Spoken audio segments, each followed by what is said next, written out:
The Nigerian Stock Exchange, sorry about that, the Nigerian Stock Exchange. So the Nigerian Stock Exchange turned positive 0.4%, 28,563 points, 3,375 deals. Volume of stocks that changed hands, 311 million. They were valued at 4.69. The market cap, equity cap at the bottom, were nearing almost 15 trillion naira. Let's look at the top 5 movers on the exchange in terms of volume and value. It's all banks. It's all banks. We talked a lot about GTB in terms of how they were affected by the fires, at least the branch on Admiralty. They led the way, followed by Access Bank. Of course, we talked about, Herbert Wigwe's comments with respect to soldiers not using their tower overlooking the Lekki toll. Zenith Bank, we talked about one of their ATMs that was attacked during the week of the attacks. FBA, First Bank, UBA. Those are the top 5 in terms of volume and value. So this, as far as movement on the exchange, it was led by the banks. The financial sector is the sector that pretty much leads the way for the exchange. Gainers and losers, very quickly. UACN Consumer Discretionals, they were up by 8%. Union Diagnostics and Clinical Services, that's in healthcare, up by 8%. FCMB, 7.96% gain. United Capital, their investment bank and financial services, 6.4%. Nemeth International Pharmaceuticals rounded out the top 5. They were up by 5.2%. If you look at the top 5 losers, Wapik Insurance led the way. UAC Property Development Company in real estate, they were in second place as far as the losers are concerned, down by 3.6%. GlaxoSmithKline, they were in third place. International Breweries Company in fourth, and then Fidelity Bank as far as the losers are concerned. Your interview yesterday, your exclusive interview with the governor of Lagos State, it's believed that Sanwo-Olu's interview with you three yesterday calmed the markets because you had a very you asked him some tough questions, you put him on the spot, and he pretty much appealed for calm. And I believe the doctor was just talking about Lagos, of course, being the economic epicenter of Nigeria. The stock exchange is listed here. So I think investors were looking to see how things were going to move forward with respect to the curfew. As he said yesterday in the exclusive interview with you, with the morning show yesterday, that they're going to see how things are, and they could possibly announce the lifting of the curfew as early as today, but they're still observing things. Speaking of observing things, early this morning, and this is again a subsector of Lagos. This is just Victoria Island. I noticed buses for the first time. Downfall buses back on the streets. Again, these are very skeletal services that were observed in Victoria Island. Couple buses picking people back up. Haven't seen them since Monday, I believe. Couple people resuming. These are people in the formal sector resuming selling goods and services, food and stuff on the side of the streets. But generally, as you can see here, things are still empty. This is of course Ozumba and by the way, leading up to the bridge. Now we look at. I thought this was very interesting. I don't know if you three have received any emails from firms that are making emotional connections in the wake of the attacks. This says, hey, look, hello, Rotus, you've been on our minds as we thought to check in. As we read through the heartbreaking news all around our country, we're literally in shock and in tears. It's a clear vision, new Nigeria is emerging. We hope you're well and safe. This is a little check-in that we're doing from our hearts. Don't forget to close your windows, stay indoors for now. It's a phase, it will surely pass. We pray to God to protect you and keep you and your family through this time and beyond. Love and light, your friend. Okay, I took out the name of the company, but it's a photography company. So it's interesting to see firms in Nigeria sending out these messages to customers and asking them, are you okay? Are you, staying steady? Stay safe. You're in our hearts. We're thinking about you. It's another way for firms to, I guess, connect with customers during these tough times to let them know that they're thinking about them. Finally, you talked about the president's speech. So while the Governor Sanwo-Olu of Lagos State, while he calmed the markets yesterday, the president's speech came after the market closed. And, Tundu was very passionate in her reaction to, so was Doctor, in their reactions to the president's speech. It will be interesting to see how the markets react today. He didn't say anything about the shootings, but I don't know if markets will care about that. The markets just want to see calm restored, and I think the governor has covered that. So if I'm going to take a bet, I think usually on Fridays, though, people tend to take profits in the stock market so they can spend it over the weekend. But if there's no activities, where do you go? So I think the markets will be positive today. I could be wrong.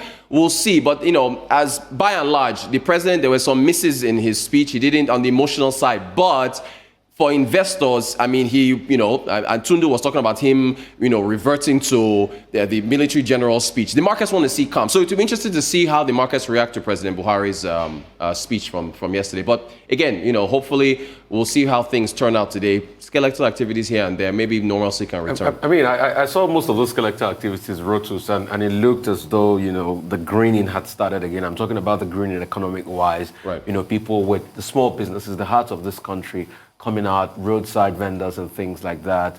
And the interview we had with Governor Sanwo-Olu yesterday went viral and did a lot of good. I mean, we're quoted across news channels all over the world, Reuters and the likes. And it was, just to be able to calm things down. And hopefully today, tomorrow, things should open. And this is the right time for companies to do that, like you said, Rotus.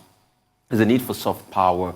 But I also want to know the reaction of, markets and businesses as regards not really, in the president's speech, having incentive for businesses that have been destroyed. Because one thing we will be doing in the next week, apart from setting up, the panel to investigate what happened in Lekki, like the governor told us, we'll be counting the losses and counting the costs, which will trickle into the billions. I'm sure insurance companies now are waiting for big underwriting bills and things like that. Yes. All of that is going to bring a setback. We don't know what it is, but everybody will be on there counting the losses. What's going to be that after effect, on the market, on the viability of the market, on Lagos itself, as the fifth largest economy in Africa, not just in Nigeria, the fifth largest economy in Africa. Right. What's going to be the viability? I just want to have a feel of that from you.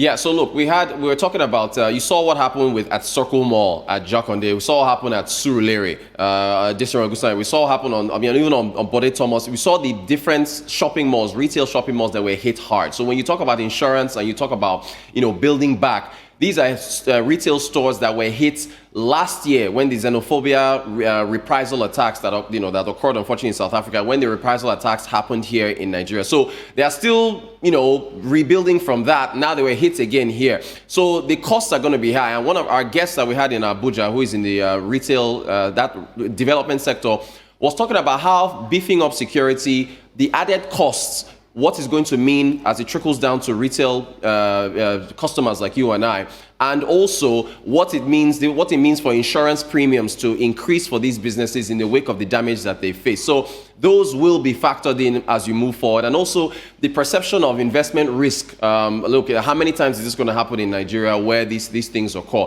So, again, this is why the governor spoke to the three of you yesterday. This is why the president came out yesterday. Those efforts are meant to restore calm, but as you said, no one can ignore the fact that there's going to be a lot of, in the billions, there's going to be a lot of costs, with regards to rebuilding, getting us back, and it's across Lagos State, which is, again, the economic center of Nigeria. So it's a huge factor going forward. Well, the stock market has been going up and down like a yo-yo, and the volatility is understandable. I would have loved a situation whereby you compared what is happening in the sector identified with other sectors within that stock market. But the basic rule that we have seen is that investors are very cautious about Nigeria. When we had the COVID-19 pandemic, we saw the effect within the market. Now, we had not yet survived COVID-19. We have this social opera, this social tension crisis across many states in Nigeria. As for Lagos, well, I don't know the extent of the measurement of how the market is responding to the governor's interview. But I think certain things need to be done to protect the economic nerve center of Lagos, of Nigeria. Now, as at this moment, the activity that you have seen around the island, because that was a reference to the island, is because we now have seen military presence around parts of Victoria Island and Ikoyi. The police, they're coming out, and maybe they've been able to chase the boys who have been causing problems off the streets. And the soldiers, the ones that I encountered this morning, I must commend them. They were very polite. Yes. The moment we told them that, this is media, they just said, okay, you can go, you can go. I hope that that kind of behavior will be replicated.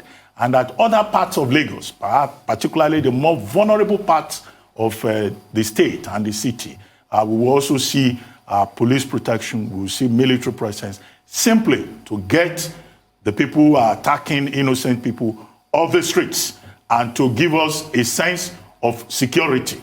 And that's the omission that we're talking about in the president's speech. Right. So that we do not have a situation whereby people will no longer be able to move about. And then quickly, the Lagos state government will need to review the coffin.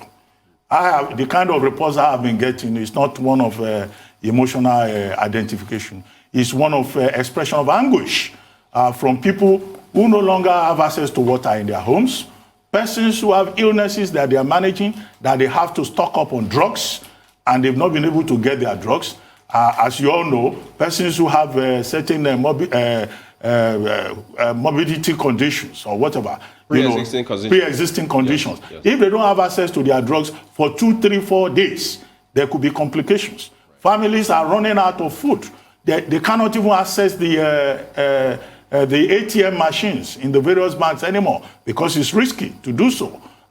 Because the persons who are protesting, the rioters, they are targeting ATM machines. So even if it is, to get security in place and then allow people to stock up, to at least have to breathe. Because when that curfew was imposed in Lagos, it was sudden, it was unexpected. Nobody prepared for it.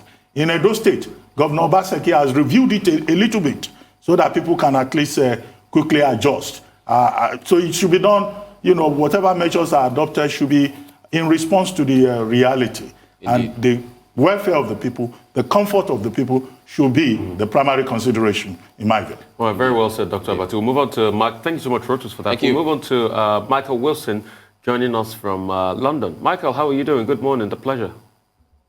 Good morning.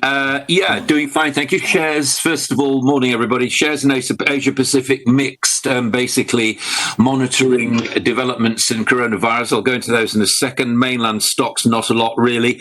Semiconductor stocks as well were under scrutiny after Intel reported fairly mixed quarterly numbers. The Chinese fintech giant Lufax said it's going to have an IPO on Wall Street.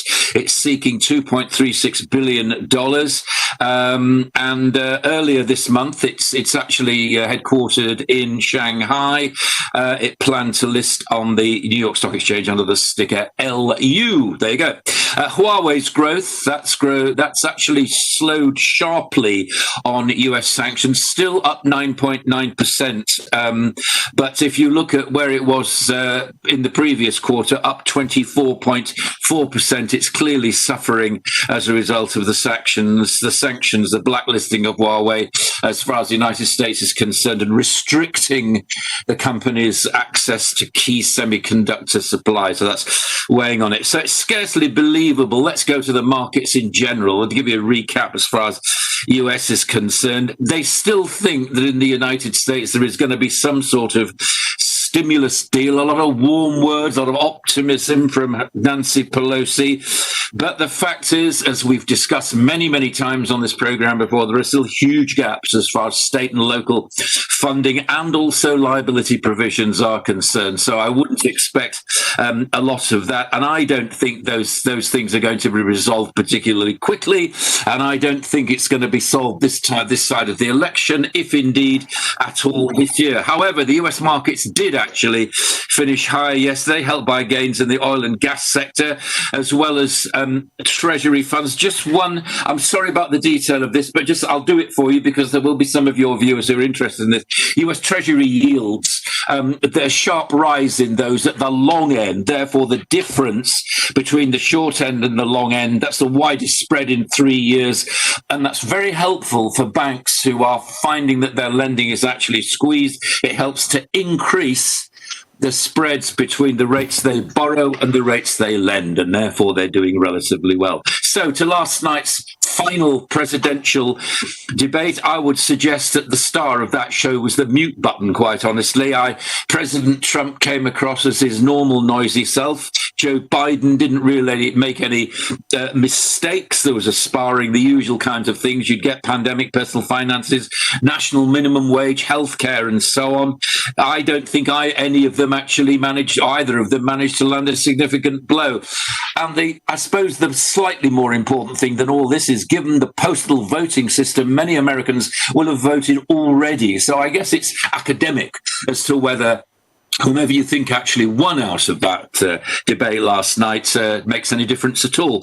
The US Food and Drug Administration has approved Gilead Sciences drug remdesivir. Now, it's very important to understand that it's not a vaccine. It's an intravenous drug which actually helps recovery time of some hospitalized COVID-19 patients. To the UK, and that Japan trade deal was signed. It largely increases what we've got already, but it does it does two things. First of all, more food exports from the UK to Japan, which is a good thing, but it also cements Japan's relationship in terms of the UK and their hope that there will be a UK EU trade deal, because many years ago, and I'm talking now 1970s, 1980s, big Japanese car manufacturers used the UK as a sort of aircraft carrier to base themselves offshore, as it were, from the EU to gain access to those markets. And if you think about car makers like Nissan and Toyota, they actually use parts to make cars here which are sourced in the EU, and then they want to sell those cars once they're assembled back into the EU. So they're hoping, having signed that deal, that it will be another springboard to continuing supply chain relations through the UK with the EU. We'll see. The furlough scheme, that comes to an end at the end of the month. It turns out, now here's something, you see, you make these decisions very quickly and you regret them at your leisure. That's what they say, don't they? About £3 billion out of the 41 billion cost of the taxpayers gone on fraud as far as the furlough is concerned. Now, positive finish in New York, likely to bleed out into European stocks this morning. Will it be reinforced by the October flash manufacturing and services PMIs, which are coming out in France, Germany and the UK? It's fairly mixed, quite honestly. I won't go through the detail of it because we're not far off them, but we'll see. I think the most important thing is to find out what's going to happen in the final quarter of the year. I suspect it'll probably, given the increase in local lockdowns and so on, be fairly bloody. UK has actually been relatively resilient, as well as that eat out to help out scheme that worked quite well. But there's still doubts about a no-deal Brexit concerns. I think the markets have sort of taken that in. But we did see retail sales actually for last month coming in much higher than expected. September, this was the shoppers actually defeated everybody's expectations. But the big question, that's quarter three. What will quarter four be like? I suspect, again, given the lockdowns, it'll be fairly bloody. Commodities, I've got no detail really about them. Not a lot is changing, but I would say to you, here's an interesting one, and I think this is going to concern a lot of economies which are commodity-led. Goldman Sachs, no less, is calling a bull market in commodities in 2021. The doctor and I were talking yesterday about inflation fears with all this money coming into the market. That's what Goldman are basing their predictions on. This inflation will rise, and therefore properties like gold, oil, other precious metal commodities will become more valuable. I would maintain that I think it's a long time to go before inflation would actually rise, because I'm not sure that people will be out spending, and I think economies will be relatively weak. But here's a good one for you. Agriculture now, they're citing tightening supply and greater demand from China and adverse weather conditions there. So all in all, agricultural commodities about to do well in 2021, according to Goldman Sachs. Thank you, Mr. Wilson. I want to take you back to the presidential debates. What did you make of that moment when Joe Biden said that he would transition away from oil, and President Trump seemed to pounce on it, saying, will you remember that Texas, Pennsylvania, and Oklahoma? Yeah, so I think he will try to do that. I mean, that's what most people are saying. They feel as though there's going to be a much more a green-led economy, if you like, away from oil. I would suggest that any politician who does that right at the moment does so at their peril, because many economies still have a demand for oil. I don't even think we've seen peak oil yet. We may have done. It's very, very difficult to say, quite honestly. But I think that what the markets will take from that is, therefore, if he's going to go green, then that means a huge increase in that sort of green infrastructure, which will be good for the economic and employment debate within the United States. So I would think that I don't think anything will happen right now. Depends who gets in. And I think there'll be a long, many discussions about how the economy is going to work, because they're going to push this through the Senate. And as we said yesterday, that's going to be extremely difficult. But it was optimistic for infrastructure. All right. Thank you so much, Michael. I wanted to ask you a lot of questions surrounding Japan, Nissan, Sunderland, and the likes, but there's no time. But thank you so much for your time this morning. For updates on COVID-19 pandemic, Adeswa Moro joins us right now. Adeswa, how are you? Good morning. Very well, thank you. Good morning, Rufai. Good morning, Dr. Abati, and good morning, Tundu. Good morning. Okay, so let's look at the global figures this morning. What are those numbers saying? We've crossed the green milestone of the 40 million cases globally, according to the Johns Hopkins University. And with all the measures put in place across the globe on different continents, one would expect that those numbers should be on the downward trend, but that's not the case. In some cases, we're seeing it slowing down, but in other parts, we're seeing spikes. If we could have those figures pulled up. Now, in the past 7 days, 7 countries, and I would name them: Argentina, Brazil, Britain, France, India, Russia, and the US, have each reported at least 100,000 new cases of the coronavirus, and that's helping to push the total case worldwide to more than 40 million. That's it there, 41,713,314 cases globally. Away from these global figures, let's go to what was a kinda more gentle debate, unlike the ill-tempered mess we saw at the first debate in the United States. We know several polls have shown a lot of Americans care about COVID-19, so it was no surprise that this final debate led with the coronavirus. We saw a last-minute production decision to take out the plexiglass barriers because both candidates tested negative. We saw more mask compliance from the Trump camp. A lot of back and forth between both candidates on the virus. Biden, as expected, came prepared to criticize President Donald Trump's handling of the pandemic.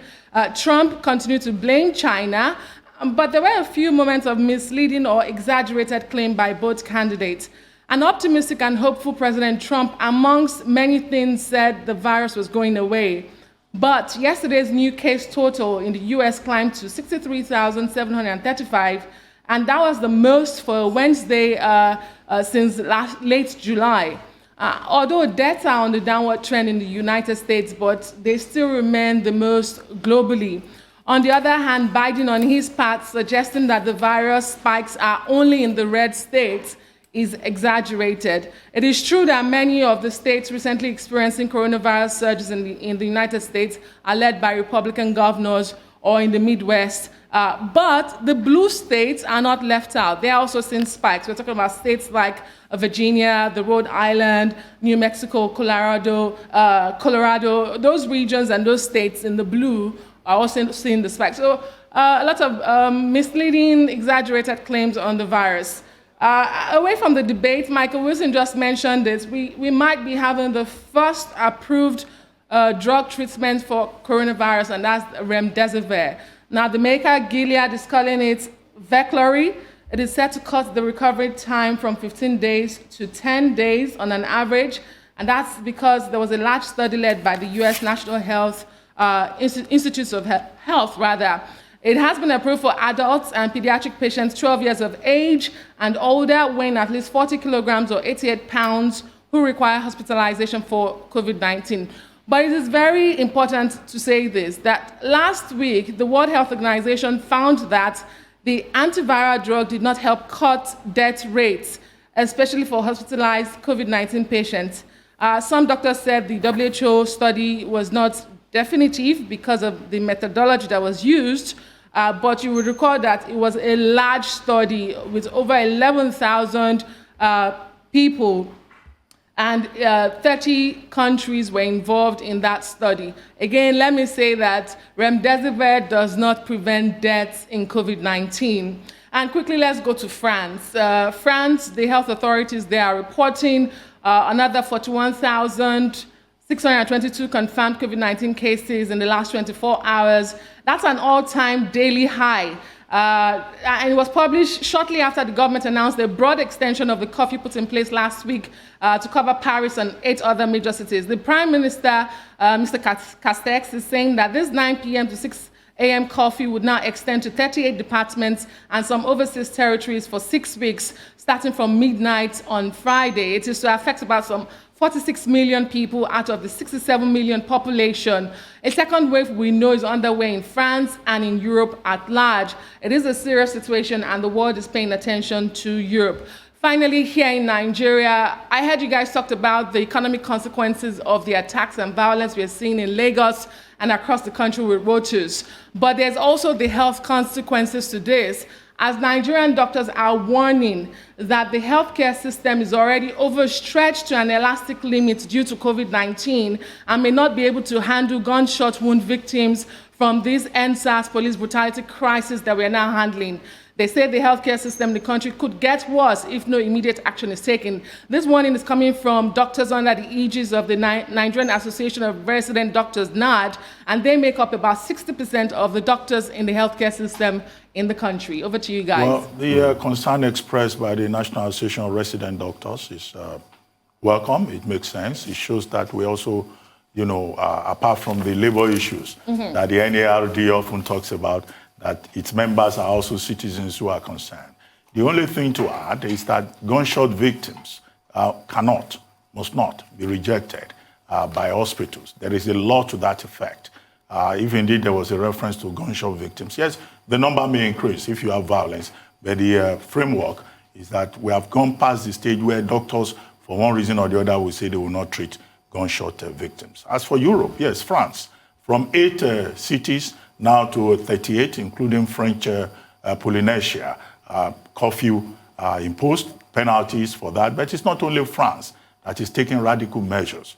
Virtually every country in Europe, whether it's Greece or Poland or Belgium or Germany, are introducing certain restrictions to check a second wave. The only outlier, perhaps, will be Sweden, which is the only country that was able to put a framework in place for social distancing that really worked. As for the United States and the debate focusing on COVID-19, which Christian Welker, the moderator, started with.